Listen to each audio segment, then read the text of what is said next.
Hola y bienvenidos a POCinfo.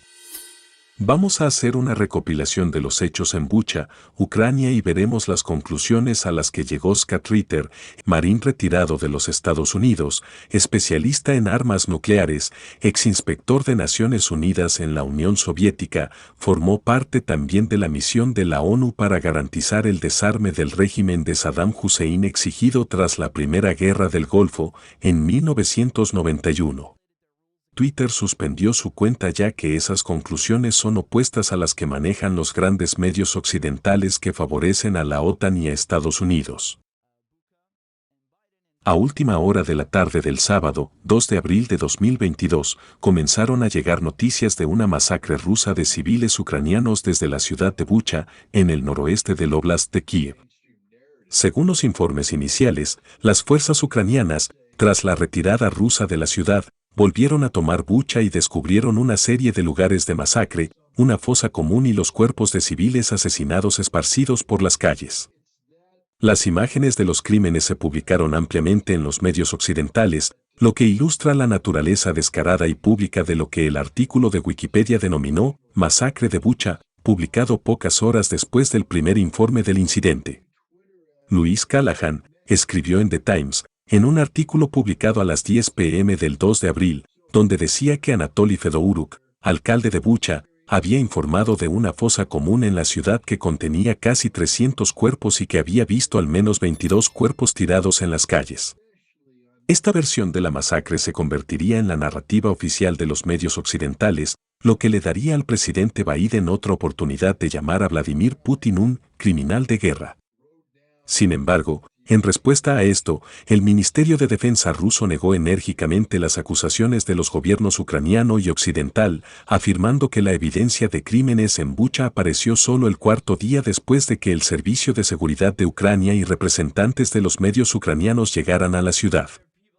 Todas las unidades rusas se retiraron por completo de Bucha el 30 de marzo y ni un solo residente local resultó herido durante el tiempo en que Bucha estuvo bajo el control de las tropas rusas.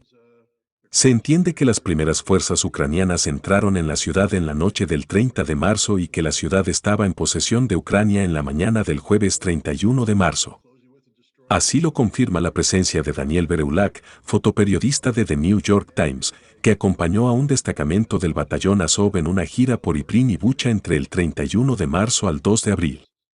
Ninguna de las muchas imágenes compartidas por Bereulak en las redes sociales o impresas en The New York Times contienen pruebas de una matanza masiva de civiles ucranianos.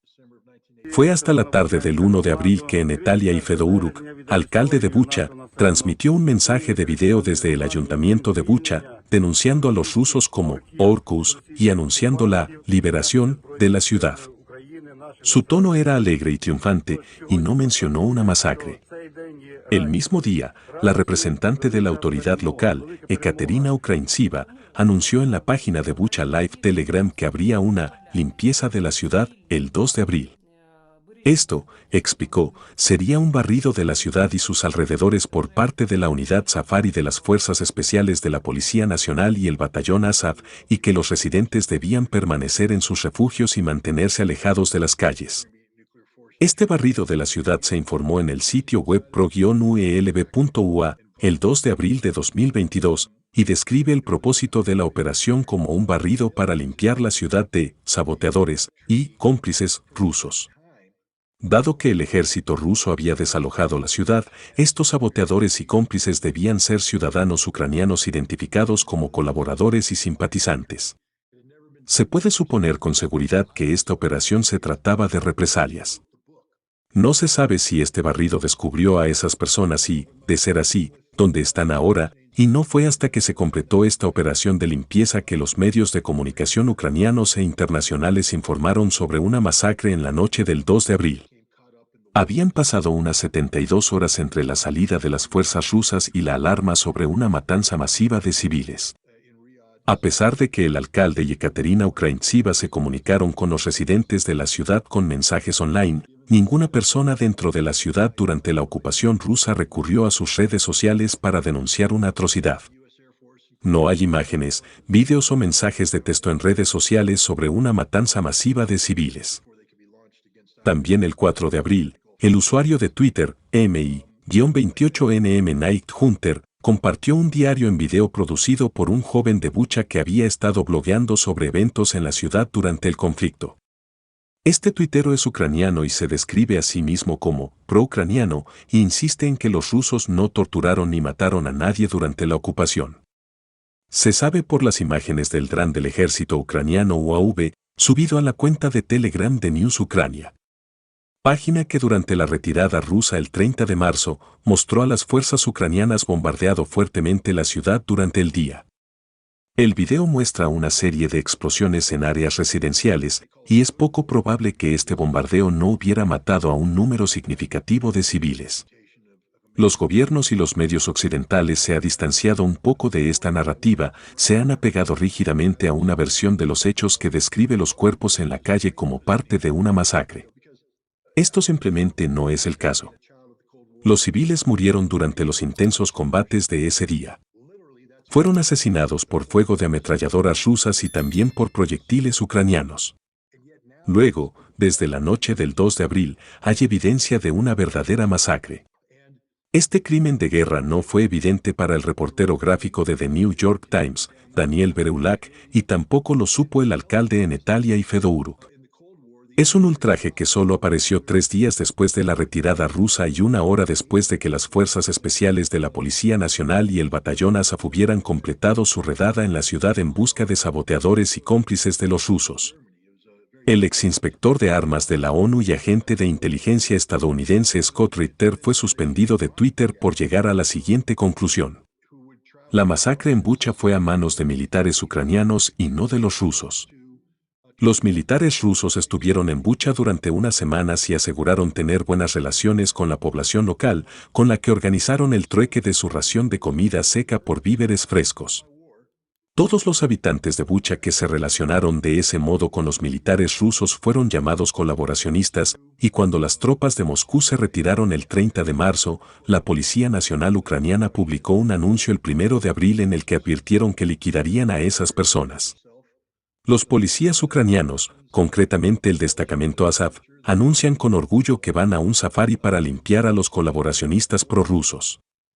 Limpiar significa eliminar, no capturar, sino quitar la vida. Es lo que hicieron los ucranianos. Y luego empezaron a fotografiar cadáveres diciendo que lo hicieron los rusos. Los grupos de represión ucranianos disparaban contra la gente en la calle de Bucha, tocaban a las puertas de quienes cooperaron con los militares rusos y los mataban. La mayoría de los cuerpos que aparecen en el vídeo tienen una venda blanca en la manga que los habitantes de Bucha se ponían para decir a los rusos, estamos del lado de ustedes, no nos maten. Al lado de cada cuerpo estaba la caja verde de la ración que los soldados rusos les dieron, ya que ellos la llevaban en el momento de ser baleados por los ucranianos. Lo que se vio en la televisión son personas asesinadas hacía poco, un periodista mexicano que llegó a Bucha el mismo día en que los ucranianos anunciaron su retorno a la ciudad sacó unas fotos de los cuerpos. El reportero mexicano dijo que la sangre estaba fresca y que esas personas habían sido ejecutadas hacía poco. Esos civiles no fueron asesinados por los militares rusos, que abandonaron Bucha el 30 de marzo, sino por los militares ucranianos, el 1 de abril, cuando regresaron a la ciudad de Bucha. Ritter lamentó que Estados Unidos no promueve esa tesis, sino que afirman lo contrario, y el presidente, Joe Biden, sale y dice que es un crimen de guerra cometido por los rusos y que Vladimir Putin deberá comparecer ante el Tribunal de la Haya. Se está librando una guerra de propaganda que no se parece a nada de lo que vimos en nuestro tiempo.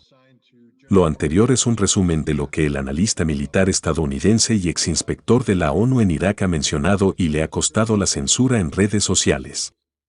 La conclusión parece estar basada en los hechos conocidos del caso.